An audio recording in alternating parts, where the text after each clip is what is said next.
যেদিন পিরিয়ড শুরু হবে ওই দিনটাকে ফার্স্টে ধরতে হবে, আর ওষুধের প্রথম ওষুধটা খেতে হবে 5 নাম্বার দিনে, মানে পিরিয়ডের প্রথম দিন থেকে কাউন্ট করে 5 নাম্বার দিনে প্যাকেটের প্রথম ট্যাবলেটটা শুরু করতে হবে।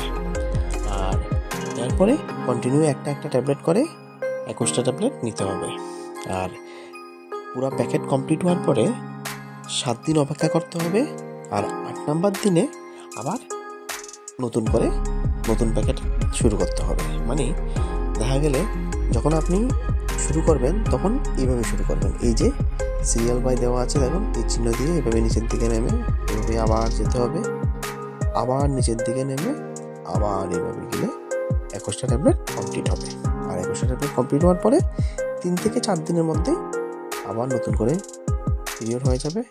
পিরিয়ড হলে পরে আবার আরও 4 দিন অপেক্ষা করে টোটাল 7 দিন অপেক্ষা করার পরে 8 নাম্বার দিন থেকে আবার নতুন প্যাকেটের নতুন সাইকেল শুরু করতে হবে। আর অন্য ব্র্যান্ডের মধ্যে কি হয়, এই 3টা লাইনের পরে নিচে আরও একটা কালো লাইন থাকে, যেটা আয়রন ট্যাবলেট দেওয়া থাকে। ওটাই এই ওষুধের সঙ্গে আর অন্য ব্র্যান্ডের সঙ্গে পার্থক্য, এখানে এই কালো লাইনটা থাকে না।